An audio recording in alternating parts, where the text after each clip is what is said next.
but I always come back to comic books because A, the creative freedom to do whatever you want, B, total control at Image of what we do and what happens to it, and C, that there is a community, and there is like those people at those shows who drove from their house to a convention center to have you do a sketch or to meet me and have a signature on their book. That's still the last tactile, in my opinion. There's nothing left like comic books. You know, there's no more of that is still a unique and human connection where I wrote something at 4 a.m. while I was, you know, crazy, wrapped up in my dad dying or whatever horrible thing, or like, you know, or feeling happy about my son being born. And the emotions spilling onto the page, and then a genius artist coming in and making it into a story and mixing all that into. He's talking about me, Shawn. Like Sorry. Greg Tocchini or Max Fiumera or Brett Parson. Like this is the Inkpulp podcast. Hello. Welcome to the Inkpulp podcast with Mattteo and Shawn and our good buddy Rick, although your name was something else a few minutes ago. I was born Franklin Butterbean III. Right, that's what it is. It sounded pretentious. So Rick Remender is your pen name. Yeah, everybody has to do. I was going to do like, you know, my middle name. Whoop, I just hit the wrong button. Oh boy. What's your middle name? My middle name is Franklin Butterbean. And okay, that's the full middle name. So it's Rick Franklin Butterbean II. Remember, third. Remember, not remember. Remember. Remember the name because it's complicated. My grandfather was of Scottish descent, and his name was Innes, and so my middle name is Innes.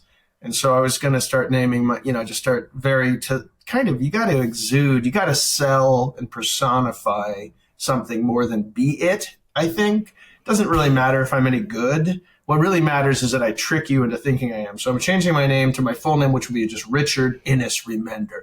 And then I sound like I'm really up to something important. That's my plan. It also sounds like a great plan. Oh, by the way, do you know what I received exactly to the second 1 hour ago? What? My wire for our royalties, our Black Science royalties. Oh, money. Literally an hour ago. Money's nice. Yeah. Yeah. It's nice. So are the I planned royalties that, still by the good? way. They're still good. They went we got no royalties for about a year because we had to print this 4 big boys all at once. Mm-hmm. So we republished the three hardcovers, and then we published at the same time to celebrate the 10th anniversary of Black Science. We published this big boy here, which is a softcover absolute edition, the compendium. Yeah, So for a minute we were in the red because of all the expenses. Like how much is it to print like this big boys? Do you remember? So, you know, the real deal is that we're not charging enough, and, you know, Marvel charges $150 for those kinds of books, and we're charging $50. So the problem is that it ties the money up, and then the profit margin is like pennies. The trades are still kind of the money. The hardcovers are just sort of like, hey, this is a beautiful thing, and the art deserves to be seen in this format. But we end up spending, you know, it ties the money up for a good bit. I don't. Do you have no say in the pricing of those hardcovers? I do. But, you know, I'm still. So thank you, Rick. Thanks a lot. But let's for talk this about great that. deal you just described. Yeah, but let's talk about it. Let's talk about it. So I started charging $49.99 for those books when I first did them 12, 13, 14 years ago, I think, with Fear Agent. And I never changed the price as we went, because every time we started to talk about it, it just felt bad. And so there's a company, Steam, the Steam Deck is Valve. And Valve made a game called Portal. You guys remember Portal? Did you play Portal? Portal the name is not new to me. I'm probably familiar with it and not connecting immediately, but yeah. So Portal is is one of the best games ever made. Super smart. They got super funny. It's me. It's me. It's my demon. Not your. Is that your demons. demon? Yeah. I was like, there's definitely a ghost in my office. But so anyway, Portal became a smash, one of the biggest games in the world. But Valve never charged more. The average video game was always $60-$70. Valve never charged more than 40. And I talked to some people there. I did a tour there about some work once, and I went up and I was very curious. And they're very open about the philosophy, which is by keeping the price at $40, more people have access to the game, and that you end up selling more units that then sort of outweighs the extra money, and more people get to play it and enjoy it. And so I always thought with these things, like when we did those 10-year anniversaries, I could have, hit you up and said, hey, do you want to raise the price? And we still could eventually, look, paper is up, inflation, what $50 was. We had reasons to, but we decided not to. Yeah. I think that there's still something in the spirit of my heart for creator-owned comics that is I know punk rock ideals are long since forgotten and old and dead and nobody cares. Yeah. But to me, that kid who wanted to do things that way is still sort of running some of the show. And I just figured, well, there's a financially viable plan with what Valve did with Portal, where you will move more of them. There's sort of gratitude to our fans, which that's the second factor that I wanted to say, but but that gratitude matters. We're still selling Black Science comic books, and that feeds into Low, and Fear Agent feeds into Tokyo Ghost, and I'm still out there constantly promoting these and working to keep them in print at a low price. And that means to me, I'm honoring sort of the Discord record label that I grew up sort of so in love with and enamored by the ideology behind. And the royalties are still there, we're not going to retire on it right now. But it's going to be a constant flow of money. And as long as you and I are constantly talking to people about how much we love it, the primary thing that it does is it keeps the book evergreen. And being evergreen is way more important than I sold 400 million copies of issue 1 this month, which is just such a jerk off. You're like, great, I'll see you in 10 years and your book will be dust and it won't matter. And this is a more substantive way of doing it, honoring the people who support us. And look at those books are when you did those new covers and Moreno came in and I saw the colors on them, I was like, it's not just a money grab, right? It's a beautiful work of art that makes my heart, when we were working on it, the goal, what I see behind you right now, the goal was always one day, to see those, all of that absolutely. Beautiful work in that hardcover. And, the people who still buy and order it and they still sell so well, they keep selling, they keep finding new audiences. I just think that even though we maybe could have made a little bit more, then I know it ties the money up. It seems to make more sense to do it this way and have longevity with another. Oh yeah, absolutely. I totally agree. I do this. I kind of do the same, even at shows with my commissions. I stopped increasing the prices of my commissions a few years ago for this very reason. Meaning that not the commercial reason, but the other one, the relationship with the audience and the fans. Because I remember, and this started a few years ago, I remember there was a guy who commissioned me a piece in one of the first conventions that I did. It was 2012 or something. And he commissioned a couple of pieces. And then I didn't see him again. And then I saw him back 5 years later. And of course, my prices were way up, way higher than earlier. And I remember the kind of shock on his face because he was expecting to come to my table and maybe commission a couple of pieces again. And he was I could read his brain saying, shit, I wanted it, I wanted some more commissions, but he was making the math in his head and he wasn't able to buy it anymore. So yeah, of course. So you told him, and you told him to fuck off. Yeah, I mean, get back when you have a better job and you make more money. That's what I told him. You got to be honest. No, but I remember that moment, and at a certain point, I decided to stop my prices.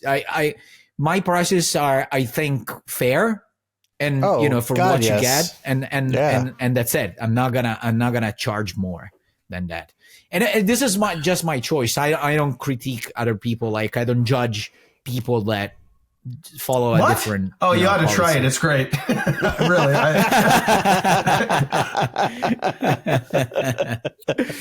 So no, I totally understand. It builds relationship and trust with an audience, which I think with a really the main goal. A very boutique and small and obviously always shrinking audience of, like, for me, it's like anytime in my 25 years of doing this, I've bounced back and forth between, like, working on running an animation studio, or working on a movie, or working on a video game, or working on a TV show. And every time I go into that system, I enjoy the camaraderie. I enjoy being part of a bigger team. I enjoy that process. But I always come back to comic books because, A, the creative freedom to do whatever you want. B, total control at Image of what we do and what happens to it. And C, that there is, I use this word, there is a community, and there is, like, those people at those shows who drove from their house to a convention center to have you do a sketch, or to meet me and have a signature on their book. That's still the last tactile, in my opinion. There's nothing left like comic books. There's no more of that is still a unique and human connection, where I wrote something at 4 a.m. while I was, crazy, wrapped up in my dad dying, or whatever horrible thing, or or feeling happy about my son being born. And the emotions spilling onto the page, and then a genius artist coming in and making it into a story, and mixing all that into. He's talking about me, Shawn. Yeah, like Greg Tocchini, or Max Fiumera, or Brett Farson. Like, I already know what he's gonna do. He's gonna list all the artists he's been working on except me. But then to you going to a show like what we did with Black Science, like people still will come up, and I forgot because I hadn't done a convention in like 5 or 6 years, and I was at New York last year, and I hadn't talked to a human being about the ending of Black Science until New York. And it was a reminder of, like, oh, this isn't like, let's profiteer or bilk each other or figure out how to squeeze the most juice out of that lemon. Because that's what all the corporations are there to do. And they're going to ruin everything doing that.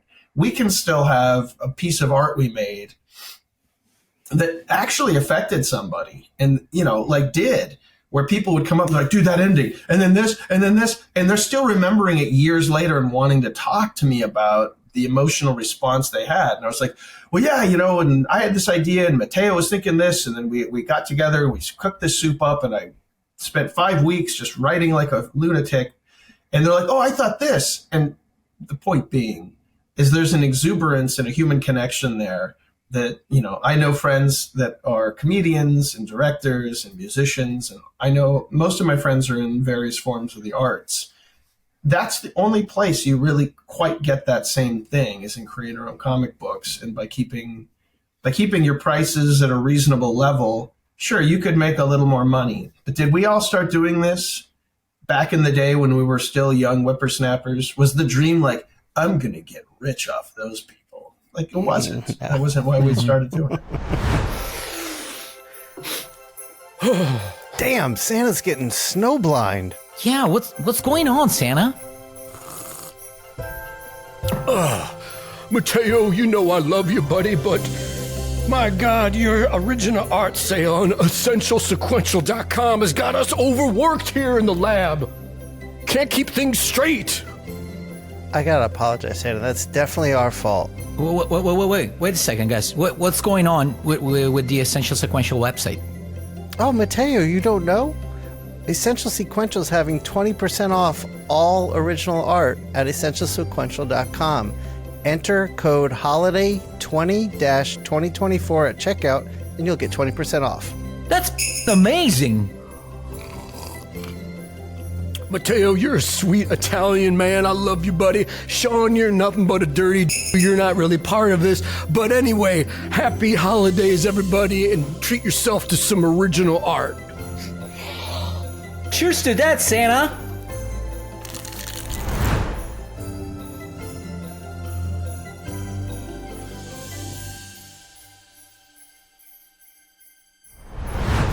Oh, speaking of the ending, did you you think we can talk about how originally we were planning on doing the ending of Black Science? I'd love to hear this, yeah.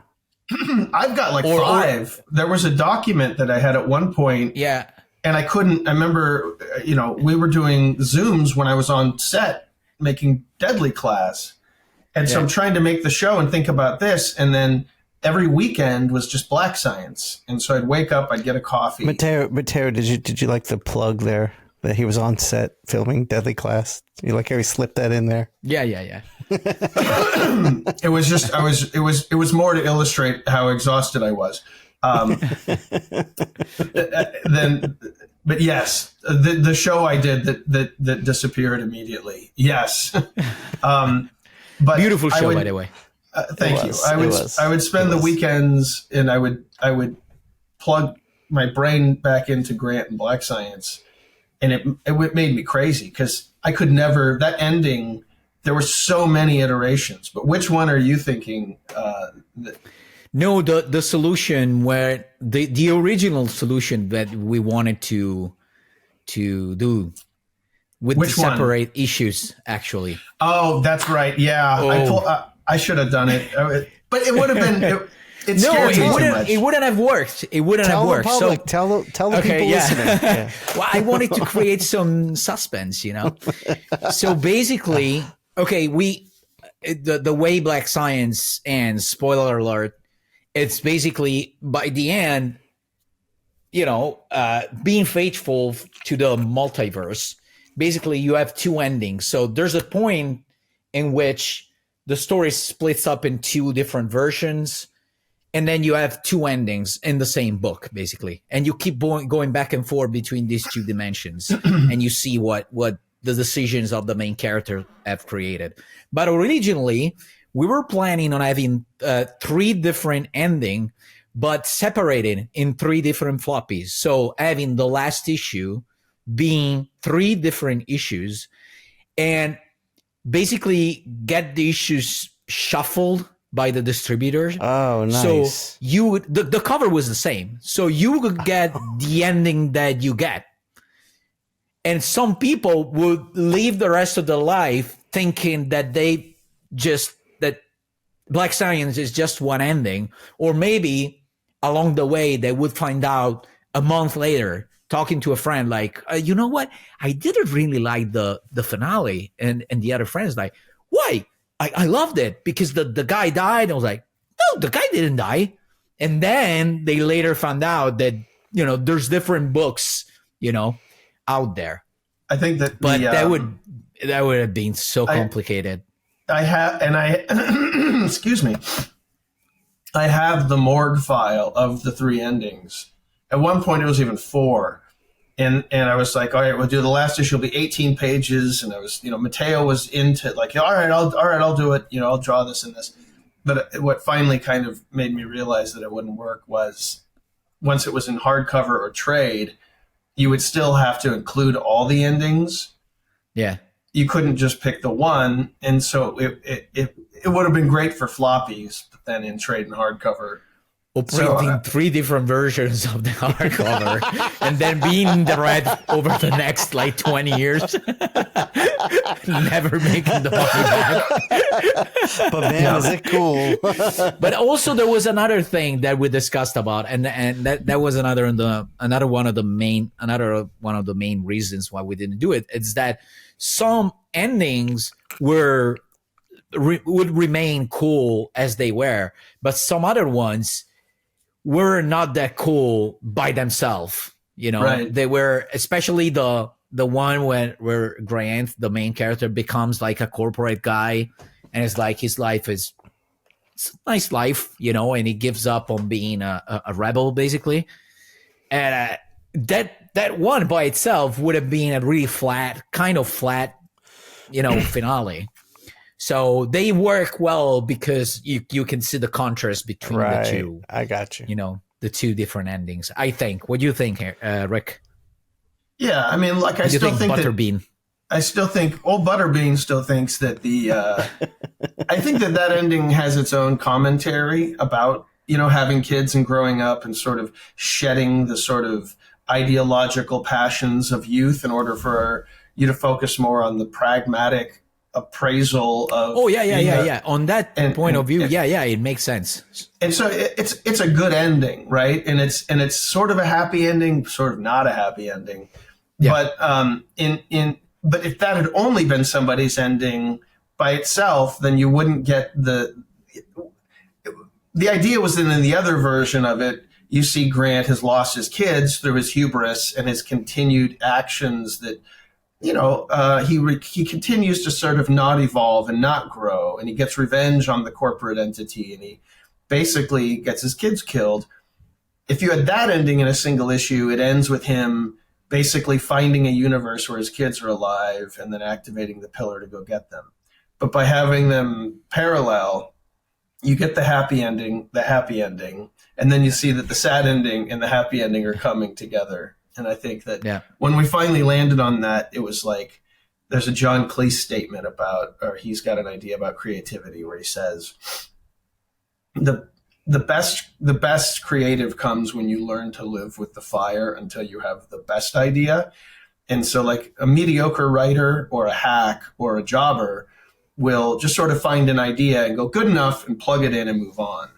And I think what we did on Black Science, because of to honor the amount of time and love and the fans and the energy that had gone into it, that ending drove me crazy. And we did Zooms, and I couldn't, at the time I was developing it for TV. And so I was in it pretty deeply, many, many hours a week, and I couldn't figure out which one of those landed.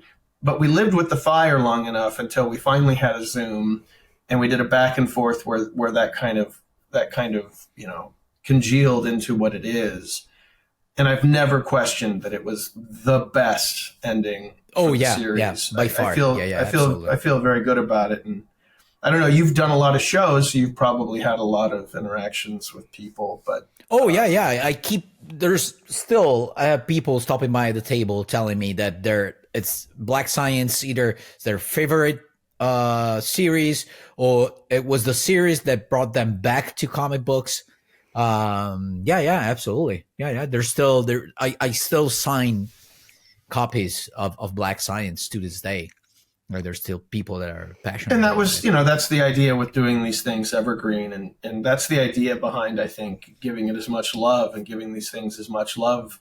If you give it love, it will find friends. And I really do truly believe, and I've done this long enough, that the amount of love you give something is a gravitational core. And if you love something so much and give it so much of your attention and love and life, that gravity will bring people to it. And in case of Black Science, as we've seen with the 10-year anniversary hardcovers and the compendiums and the foreign sales and the digital sales, that love mattered, and it will just sell for the rest of our lives and be this really big perennial thing that we made. And to your point, Mattteo, you got yourself a nice little check today, so it's working. And it went all up into his arm. That's what we're here to talk about, Shawn. All right, Mattteo, we have. You said this would be the right forum to talk to Mattteo. This is the intervention. This is the intervention for Mattteo. All right, so I'm going to give Shawn the floor because he wanted to talk about how you've hurt him, and not just the physical stuff. No, very little physical pain, but the emotional pain, the anguish, Mattteo. You don't have to laugh, Shawn. You don't have to chuckle while you say it. Tell him how you feel.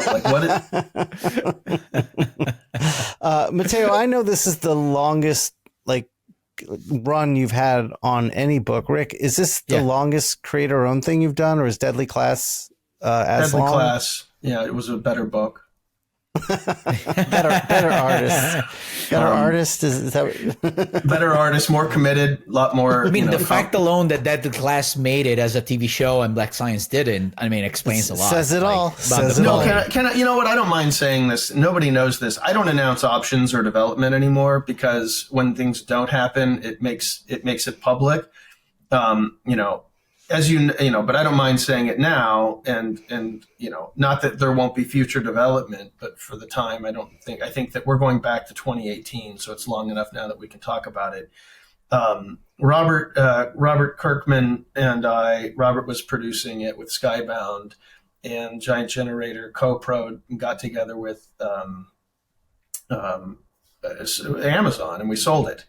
And so while I was developing Deadly Class and it was getting closer to production and getting greenlit, I was working, you know, about 20 hours every week on the Black Science show and developing it. And this isn't dishing in a sort of, I don't intend this to be a grievance, just a story. Yeah. And as Mattteo knows, with Rick, it's all grievances. Come on, we know this, Rick. I'm all grievance all the time. Hey, do you like grievances? I did. It's grievance time with Rick Remender. It's Festivus. It's Festivus. Hey, kids, remember me? I'm angry. The airing What did of the grievances. world do for me today? But so, and it's 2017 when I sold it to Amazon. And from 2017 to 2018, I wrote about 28 drafts of the pilot. And each time, each redraft of the pilot got us closer to getting greenlit. But the big problem was a couple of execs kept telling me in meetings, I would drive to Amazon, I'd sit at the table and we'd have the meeting. And I was told, hey, no one understands the multiverse. No one's ever going to understand the multiverse. And we really got to figure out a way to like make it more, you know, streamlined and understandable. Now, my And this brain was is a saying, woman. Casualty? I don't think so. I'm not. A little bit of misogynism, you know, What? just to spice things up. Misogyny! Guys, Danny is calling. I gotta go.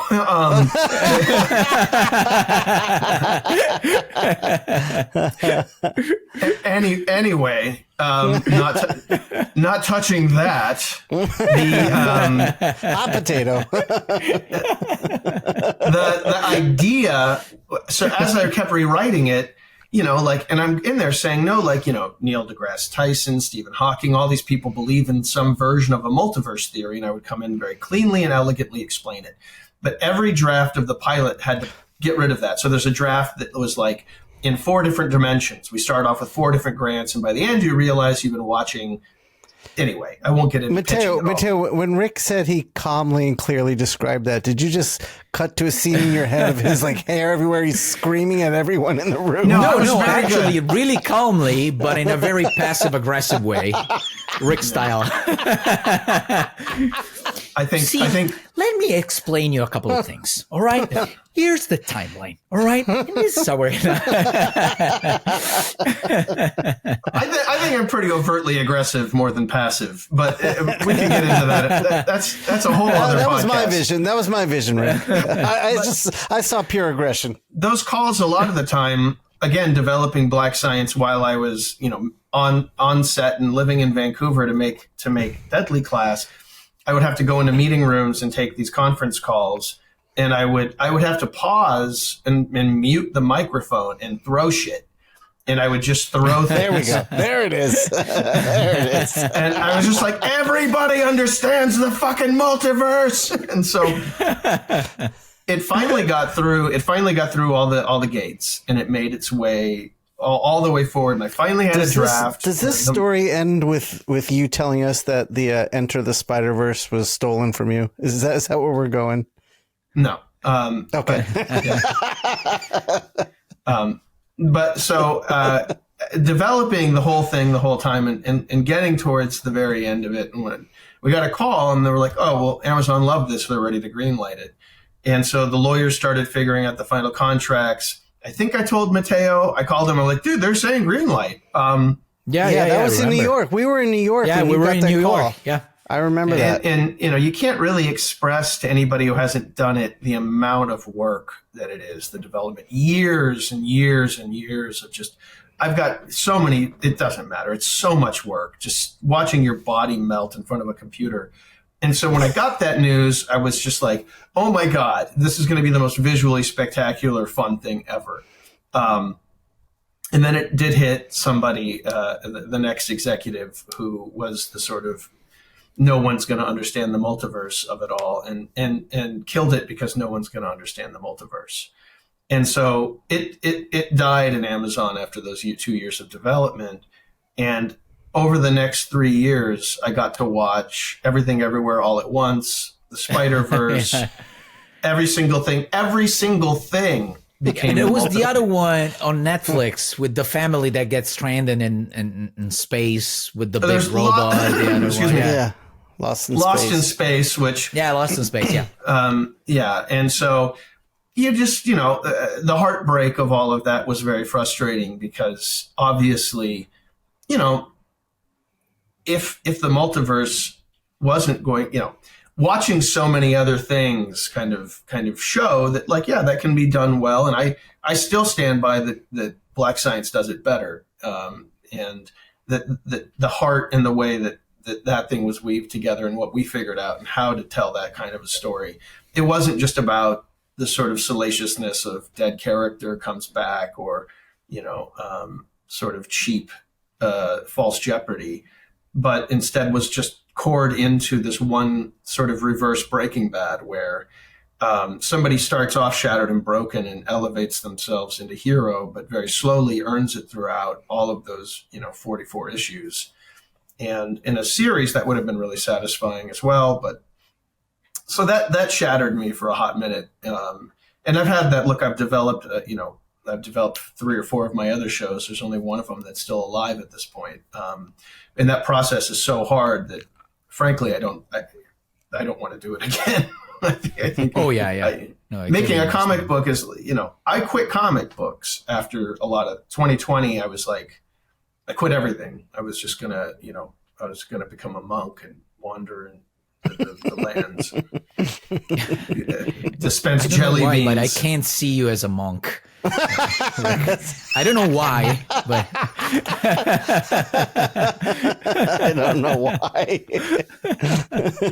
Listen, so speaking of which, Dan, you're back on writing. What are you doing now?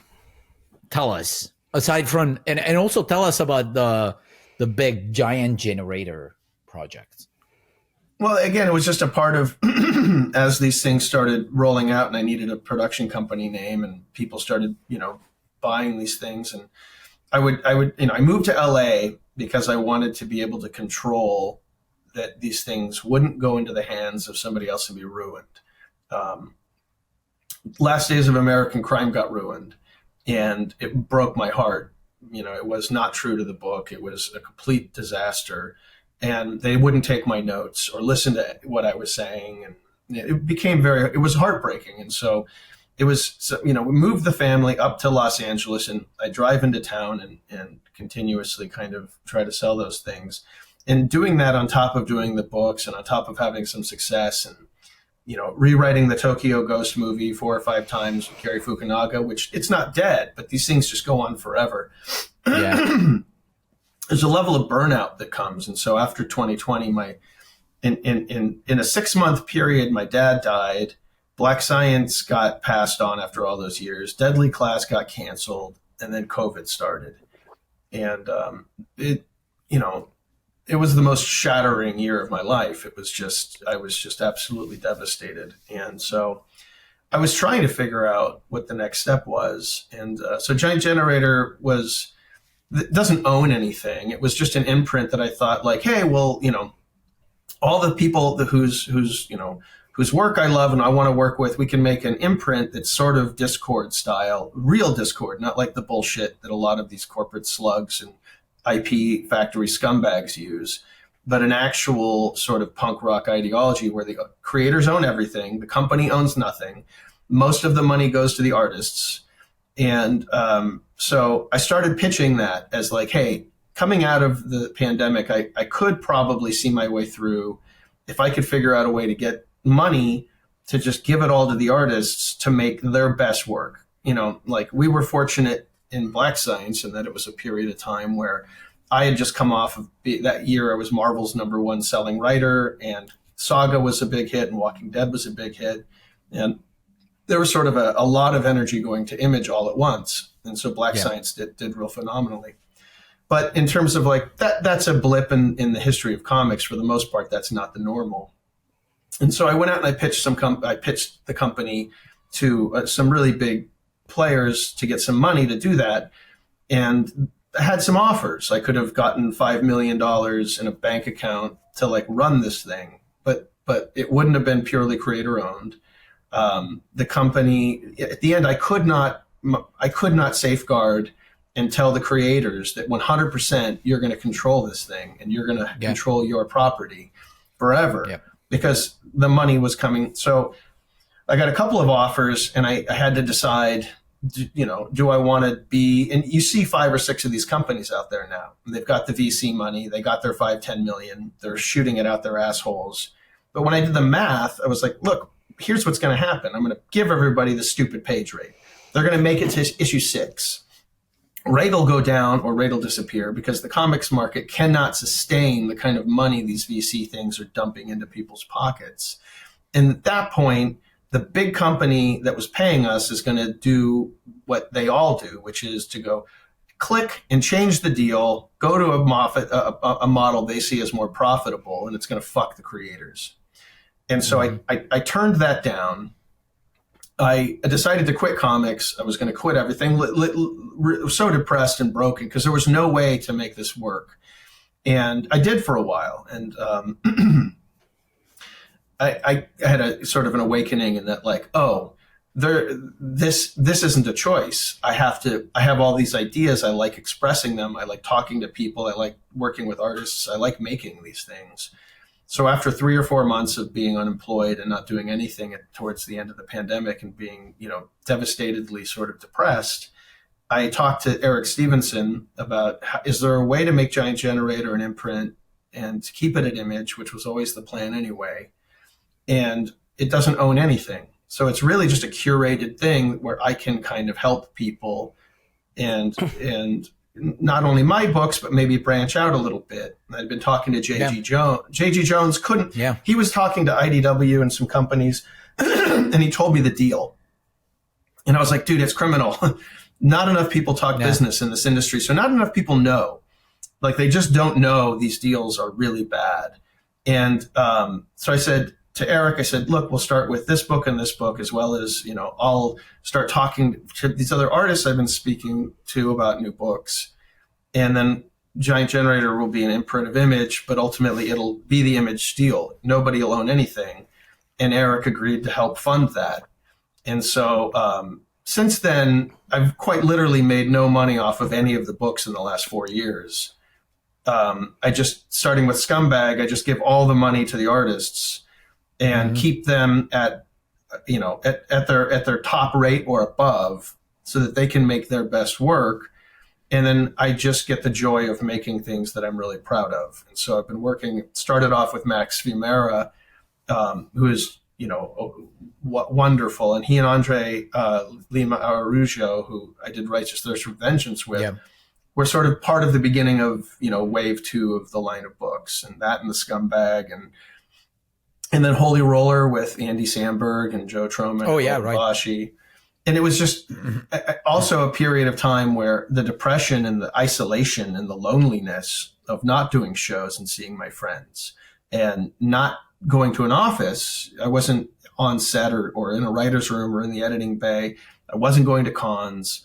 And I was like, oh, this is my community. This is the way I function as a person.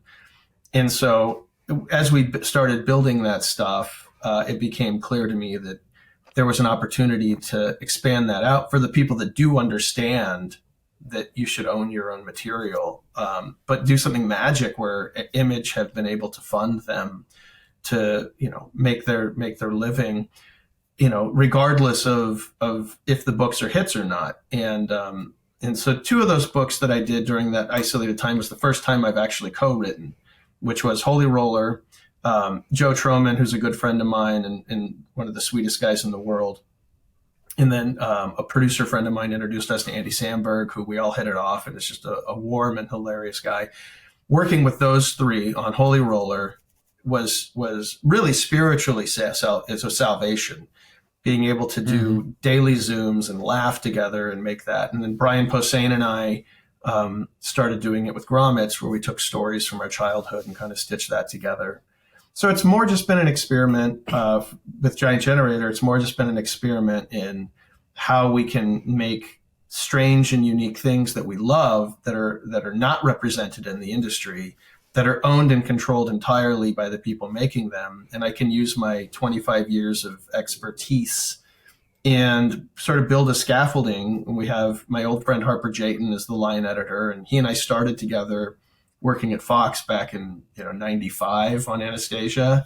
And then we started our first comic company together. So he knows the ropes. He's a brilliant designer. So he's helping design the books. And I'm in a really good place with it, where now it's just, I write a couple pilots or a screenplay every year to keep the lights on. And then the books can just be this pure expression of exactly what we want to make in a line of comic books with top talent being nurtured, and, just keep that going and not be another one of these VC companies that are tricking everybody into sort of destroying the beautiful decentralized dream that Image Central was for a minute. Yeah. And then the VC saw that, and all these companies popped up, and they're like, we'll give you $10,000 a page to basically throw your work into a hurricane of diarrhea where it won't have any longevity. It won't have the thing we have with Black Science. There is no version. What is a VC? What does VC stand for? Venture capital money. Okay. Mm-hmm. So it's somebody with so much money that they're like, whatever, here's $5 million, go make me a company. The strings, which I have gone through that process and had some offers for, and could have had the $5 million, to go off and build this thing. But it would have meant I would have had to have compromised everything that I believe in. And, we could have paid some people a lot of money up front, but you're basically kind of removing control from them. And you're taking things into a position where, look, Mattteo could go crazy, and his family could go crazy. And I could suddenly be dealing with a bunch of people that are like, Black Science should never be anything, and we kill it. And, that's his right.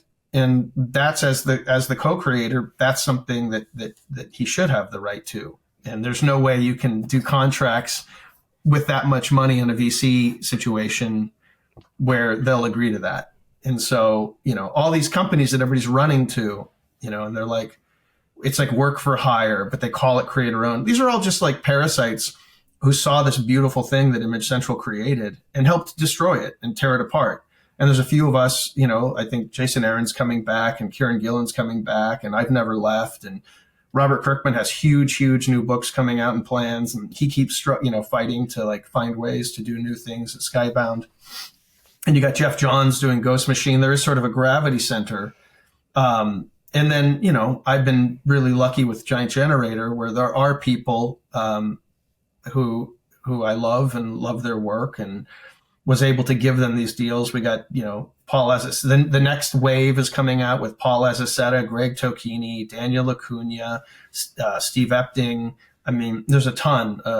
Dude, I still remember the few studies and stuff that Daniel showed us in Spain. Oh my God, yeah. Man. These pages. What page? What point are you at with that book? If I may ask. He's on issue 4, and so holy shit! I'll send you the pages. I'll see if you guys want to see. You have to, man. It's God. Like it's the dream, right? Because it's like what we got to do on Black Science, where your work just got better and better and better and better and better and better and better. And your writing got worse. Well, it was never very good. It was never very good. Kidding, of course. I'm kidding. No, of course you are. No. I'm the passive aggressive one, by the way. Let's go on that note.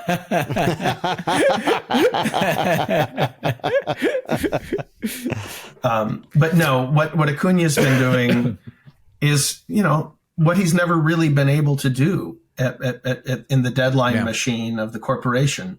And, he's got the money and the time, and, I have the time to just write the very, very, very best I'm capable of. And what he's delivered, when you see it, it's like everything you knew. Acuna has always been one of the best, but when you see the next level, it's like what Tocchini has been doing on our new book is just out of this world the same way. And we're just giving, everybody the time they need. Like Paul Azaceta and I are coming out, and with Mateus Lopez coloring it beautifully. But that book has been in development since 2020.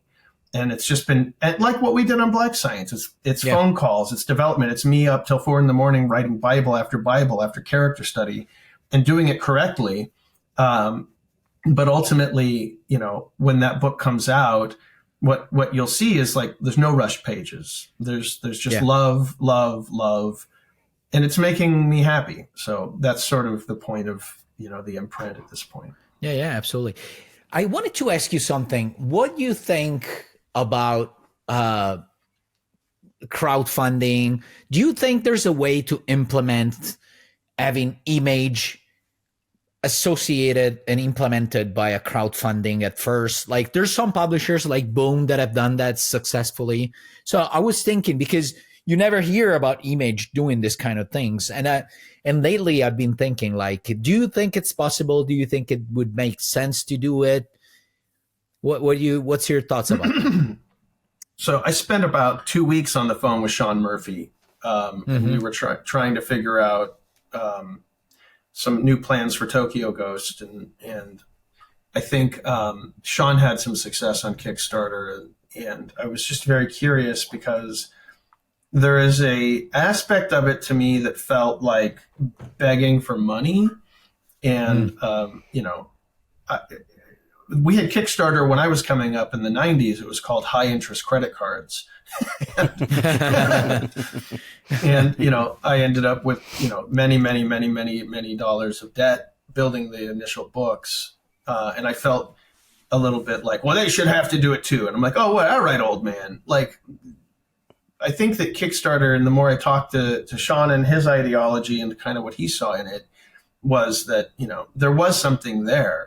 And it's a whole other audience reading comic books and keeping comics alive. It's a whole other comic book community, right? And so I've come full circle on that. I see that as it's a beautiful thing. Anybody still reading anything, and not just staring at TikTok is magic, and we have to nurture it.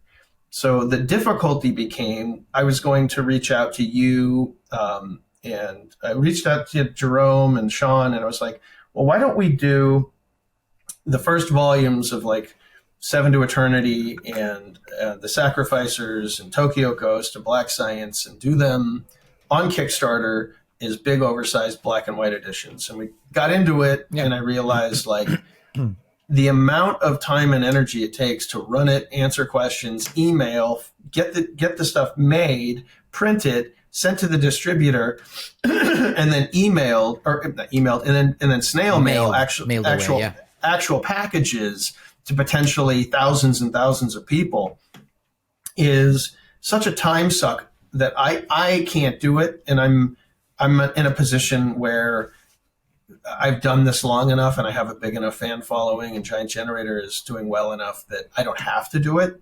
Yeah. And so ultimately I'm doing those books, and I think we will do the black and white editions and just do them through the regular means, because it was like, it probably would fund more. It would hit an audience that we're not hitting otherwise. But what was easier for me is I opened up a store on the Giant Generator site, and I am now taking the books and doing a signature series where, like, the comps you have, I'm taking my comps and I'm selling them through giantgenerator.com, but signing them and dedicating them, which helps use Instagram in a way where it connects in the same way without the amount of work. But people, if I was a young up and comer, if it was, me when I first started doing comics in 97 and I had Kickstarter, I would definitely be on there doing that. It's a wonderful way of finding an audience. Yeah, I was even thinking like if Image as how do you call it, the manpower to do them themselves and handle campaigns themselves. That's what I think, that if they could manage to create that structure, it would be the perfect thing, to complete the picture, But it's just my idea. I don't know a lot about the industry, so I might be terribly wrong. I've already pitched it, as have other people. And, like Kirkman is in a position with Skybound to sort of self-activate on that. He's got enough money and manpower to do it. But for Image Central to do it, you have to keep in mind, and this is a really important point that'll get lost in the middle of this podcast, but ultimately is something that if 10 people know more about this, Image didn't have to keep the creator-owned deal that they give. And they did. When Image had their second or third resurgence in 2013, 14, 15, they could have switched that deal and made it worse. They could have taken more money. They could have taken more control. They could have had media participation, but they didn't do any of that. They kept it so core, DIY, creator-owned. They're the only company that did, to the point where everybody else had to change their deal to copy it in order to shatter it and steal talent from it. And that means as well, though, that Image is doing well, but their profit they didn't bilk us, right? And so we made most of the money off of our books. Yeah. So it would mean like to have a Kickstarter person there running it is feasible if you're doing a company that owns some of the material, right? Yeah. Because it's once you get into the job, the size of the job, it's maybe like Gabe, my assistant editor and assistant, was going to try and do it. And when he got into it, he's like, dude, not on top of the other jobs I have at Giant Generator, I can't do this. It's too much. So anyway, we can get into it later. It's far more complicated, but it's a great idea.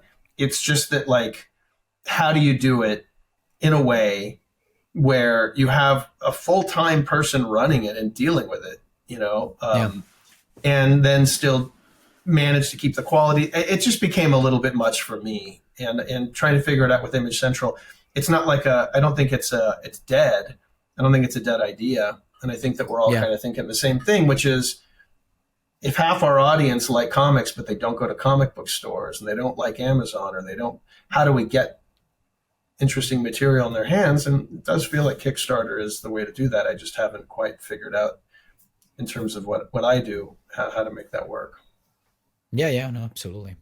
I don't know. It's something that I've been thinking about, especially because as you know, I'm working on my book, and since it's a lot of work, I've been trying to think what would be the best solution for it in order to flourish.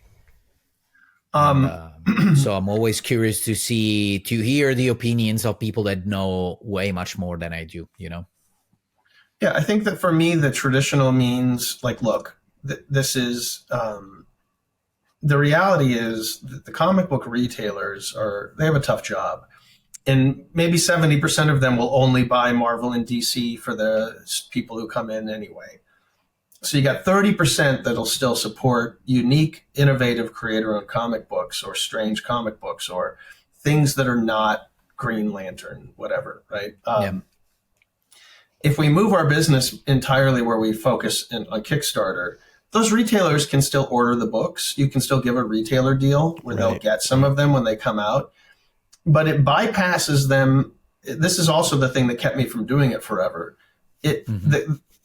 We're very lucky in that we have specialized stores across the world, and some of them are beautifully curated and well run, where our books are on shelves, and somebody who read the book is there saying, "This one touched me. This is an amazing book." Yeah. And if we don't nurture that, if we don't help those stores stay strong, and we lose that brick and mortar, because brick and mortar's dead, and yet here we are in our little corner of the world where we still sell most of our work through these brick and mortar shops. If we do a full pivot into that, then it helps that brick and mortar deteriorates. So that's the other upshot. Yeah, no, absolutely. It's a for me is complicated like, situation. There's a lot of different moving parts, so it's hard to navigate it. yeah, and if you look at like if you look at the evergreen, like all of my books, we're doing, of all things, like Strange Girl has enough interest now from people that we're doing one of those big oversized hardcovers for Strange Girl. That's going back to 2004. That's a 20-year-old book. We just put out, reissues of Fear Agent, and they sold like insane numbers. These are 20-year-old books. There's a thing about sort of gathering together at Image, and in terms of my work and some of my friends' works, gathering together under this imprint, where if we all come together into the same, because the industry's been decentralized, and that decentralization kills comic books. It's like there's too many venture capital companies out there trying to emulate or steal the success that Image created. And if we all just came back, if everybody just comes into this one unified place, then all the rising tide raises all ships, and then we go back to that gravity center where all the fans know where to come back to, instead of having 15 offshoots of people who are all trying to steal or emulate that and breaking the industry up. I think that to me is the reason to stick with Image, to stick with, right now, Kieran Gillen just did an interview with me for The Seasons, which is the new thing I'm doing with Paul. And I'm going to interview him on his book. And then we're going to run newsletters, and then talking to Matthew Rosenberg about cross-pollination, and talking to, how do we bring in Jason Aaron, and how do you get everybody to kind of work together, and help that gravity center reconnect. And that to me is the people who didn't fuck us when they could. And that's Eric Stevenson and Robert Kirkman and the owners at Image, who continuously held the bar that all the other companies now have to say. Like, you'll hear people say, oh, I got the Image deal. And some companies will do that. But then why the fuck did you leave Image to go to the other company? In the first place, yeah. When Image is the one that held the bar for us, they didn't have to. They did not have to do that. They could have offered these other deals. And I'm not saying like there's plenty of deals out there where people will be given money on a risky project, and the company will own and participate in it. And that's a fine deal as well. I wouldn't sign that deal, but I've also got a sort of strident kind of, fuck you, I want to own my shit, and I'll deal with my collaborator, and we can arm wrestle, and we can figure out our business because it's our baby. But I don't want the third person telling me how things go. I don't want somebody else surprising me with, no, this person will be doing this on your thing. And so for me, I don't understand why we can't all look at what happened in 2012, 13, 14, 15 when we were all together. Look what happened. If we don't go back and draw fucking, the Wolverines and the Batmans, and look, Marvel have come to me. They wanted me to take over this new X-Men thing, and I've been offered Batman and Green Lantern. And I don't say that like I'm shitting on those people, because anytime anybody offers me work, I'm eternally, very honestly, genuinely grateful. But my dream, the thing that mattered to me, was the people that like each other, or even don't like each other, but just a genuine sort of like gravity center of Image can change the industry and can make everything better for all of us. Mm-hmm. And I don't know. I don't get paid to say that. There's no checks coming in the mail. So, Shawn, you want to ask? Yes. You wanted to ask something specifically? No, that was just a lot of great information. I think. So, do you have specific books that are coming out soon that just came out, either yours or in the Giant Generator group? We're just, the one thing you see all these venture capital companies doing is just shitting out 30 things at once. And that's like sort of dehumanizing. So I wanted to do Giant Generator like I've been doing it, which is lean and mean and low and slow. Just take our time and build the line. And so we have, we've been working with J.G. Jones since 2020 to help him, where Harper and I and Russ Wooten, our letterer, where he hasn't done the whole thing together. And I've built that scaffolding. And so Harper is helping him and run things through Image so he doesn't have to deal with the 15 people to learn and meet. I'm helping him with sort of keeping an eye on like, hey, here's notes on how you can break those panels up or shift this into here. Yeah. And so the J.G. Jones book is about to come out, and it's amazing. It's so Can we say the title? Yeah, Dust to Dust. Yeah, sorry. Dust to Dust. And Dust to Dust is about a serial. Did you write that one, or is that JG wrote it? It's just JG and Phil Bram, and we just helped him do it. I own none of it. I don't take participation. I'm not a producer. I am simply doing it because JG Jones is a beautiful genius, and I love helping him make the book. Beautiful pages, by the way. I had the pleasure of seeing them. The cover you did was spectacular, and thank you. Thanks, man. But so, and Olivier Coipel showed up and Duncan Fregretto showed up. And, there is something special that happens when it's from a place of love and the creator owns it and is able to just bleed into it. And so we've been giving him all the time he needs and all the help he needs. And that's about to come out. Around the same time, I had an idea. So everything is different iterations. So Tin Can Society, there's one of my... Another beautiful book, man. Beautiful. Francesco Mobili and Chris Chukri. It's all about just finding, the same thing. He's had 3.5 years now to work on that. And it was based on an idea and some development I did with Peter Warren, who is a brilliant writer who works with Taika Waititi a lot. And then Peter went off and took it and he's actually writing the book based on this thing we developed. And Mobili and Chris Chukri, and I put those two together. I art direct the same way I put Hollingsworth with Jerome Opeña.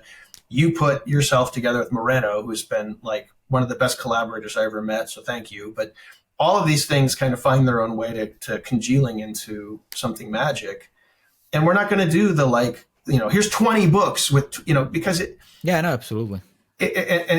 So all the things that I've been doing, it's been a 4-year plan, and we've just finished. Holy Roller's ending, Grommets is ending, Napalm Lullabies is close, Sacrificers goes on and on and on. We've got some stuff planned for that, and then I've got the Paul Azaceta book. I've got a Yannick Paquette book that he's been working on for 3-4 years.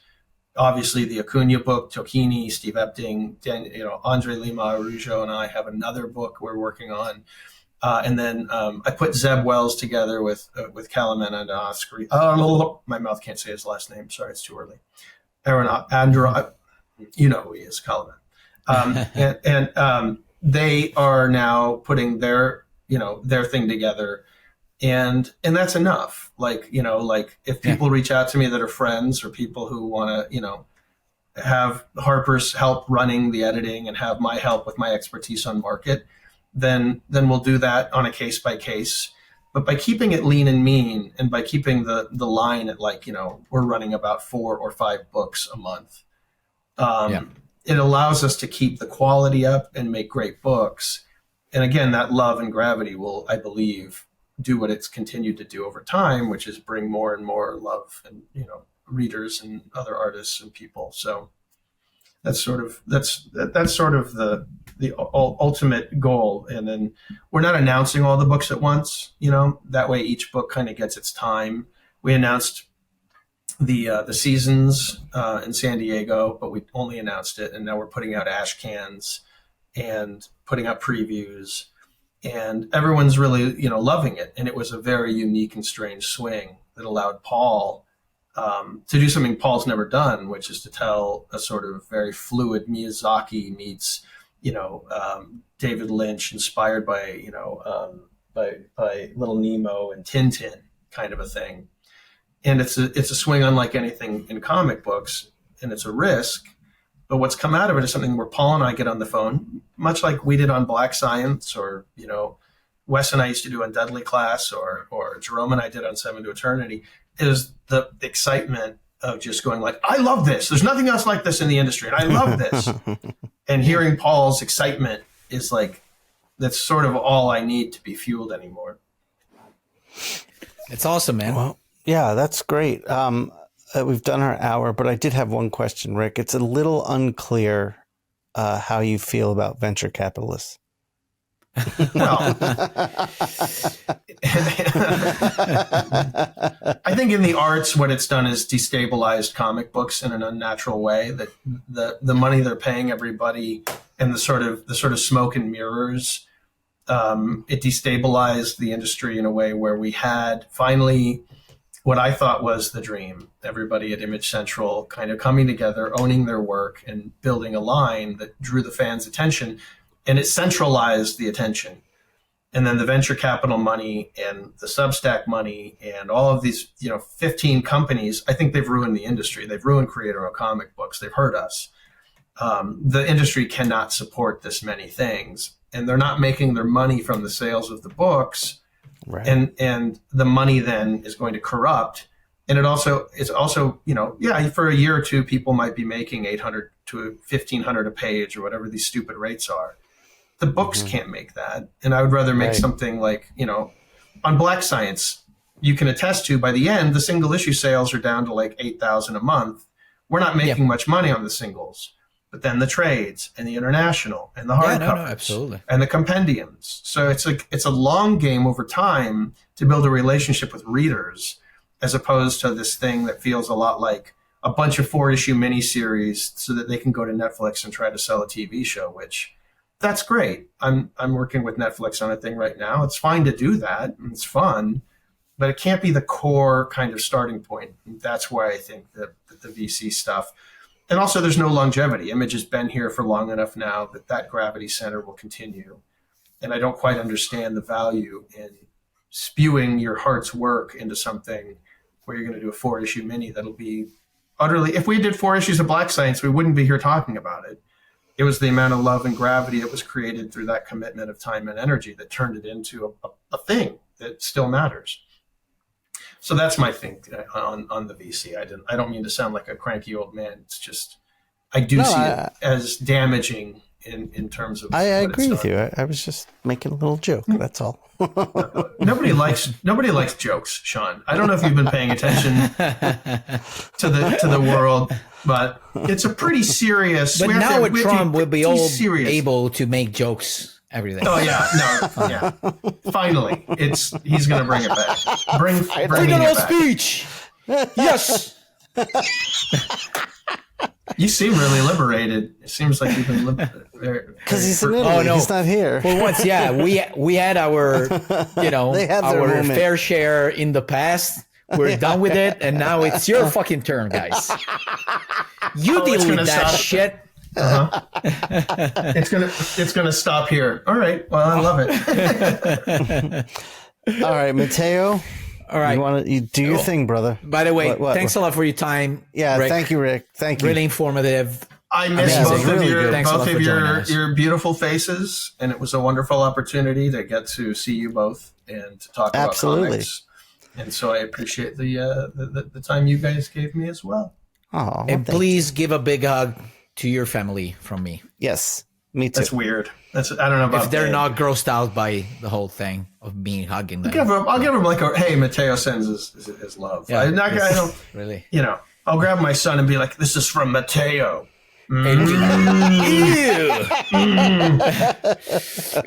Kiss him with the tongue. Okay, all right. Well, this is good. This is not going to end well. It's from Mattteo, not from me. Wow. Really? I don't go for this kind of humor, guys. So I don't know. That's not Rick at all. That's not the Rick I know. Sorry. All right, Mattteo.